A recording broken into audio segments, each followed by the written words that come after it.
transporte, es decir, lo comparamos con otra situación que tienen todos los toros. Entonces, aquí tenemos los niveles de la hormona CTH en el transporte, y nosotros pensábamos en un principio pues que cuando fuera la lidia, esa hormona iba a estar muchísimo más elevada.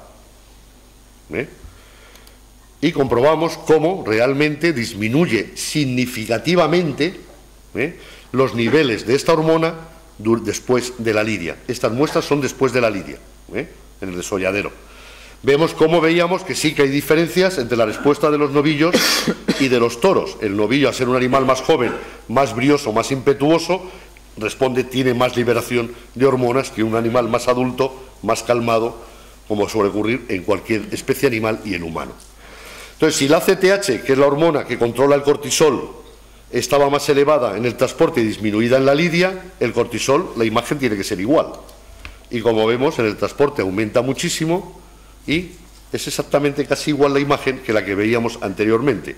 Y esta es la otra hormona representativa del estrés. Con lo cual ya podíamos decir que la lidia no provoca estrés, pero no provocaba tanto estrés como el transporte. Y el transporte es una cosa que se está haciendo todos los días de todo el ganado y de todas las personas a cualquier sitio. Bien, entonces dijimos, bueno, ¿qué pasa con las catecolaminas? Es decir, con la adrenalina y con la epinefrina. Pues bien, tiene que ocurrir al revés. ¿Por qué? Porque cuando hay una liberación o un ejercicio es cuando más se liberan estas hormonas al torrente circulatorio, porque necesitan más aporte sanguíneo. El transporte, normalmente el animal está encajonado y no se mueve, con lo cual lo lógico es que no se libere demasiada adrenalina, como veíamos en nuestros resultados. Y sin embargo, sí se provocaba esa liberación de adrenalina en la lidia, pero principalmente debido al ejercicio que tiene el animal durante esos entre 8 y 10 minutos que está, o 12 que puede estar en el ruedo. Si la epinefrina o la adrenalina tiene esta figura, la norepinefrina, que es la que controla esta hormona, pues tendrá que ser igual, porque si no, lo habíamos jorobado. Entonces vemos cómo el transporte es baja y cómo aumenta notablemente, siendo habiendo diferencias entre novillos y toros. Bien, entonces a nosotros dijimos, bueno, sí, muy interesante lo de después, o sea, de recoger las muestras en el desolladero, o después de la lidia. Pero realmente lo interesante es qué ocurre durante la lidia. ¿Qué es lo que está ocurriendo durante esas fases de la lidia? La salida, el picar al animal, las banderillas y la suerte del matar. Entonces lo que hemos hecho es estudiar en cada una de esas fases las hormonas que acabamos de ver.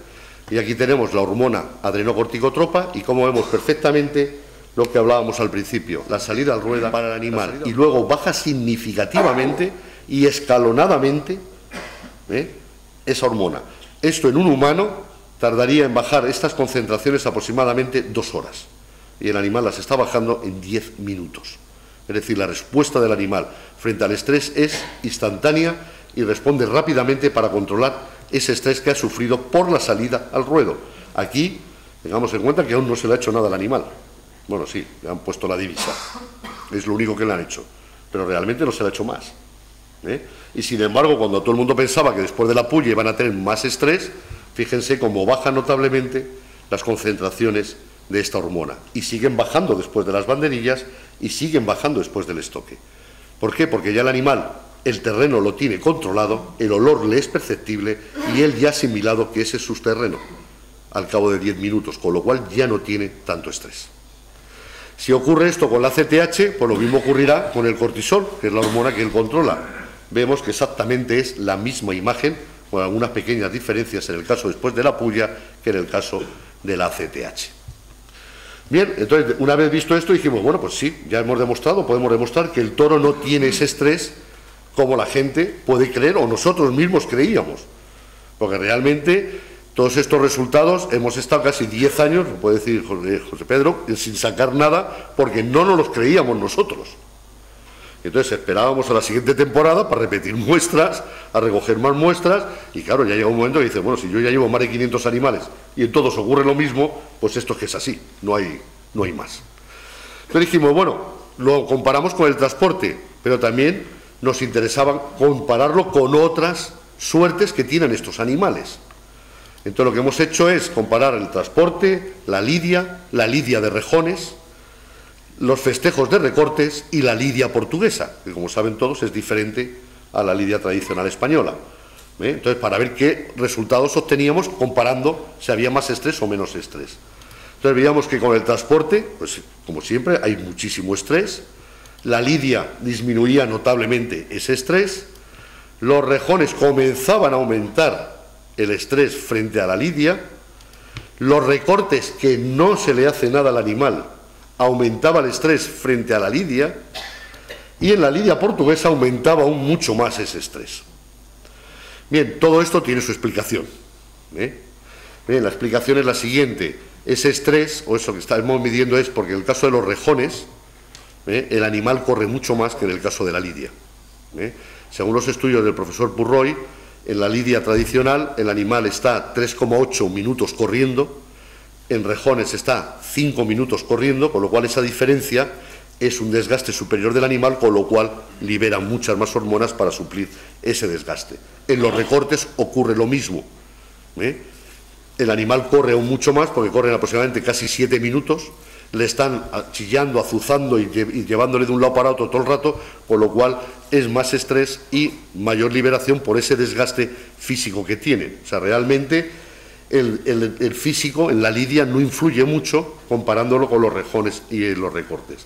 Y con la lidia portuguesa, pues claro, era normal lo que iba a ocurrir. ¿Por qué? Porque lo que yo estoy midiendo otra vez es el transporte.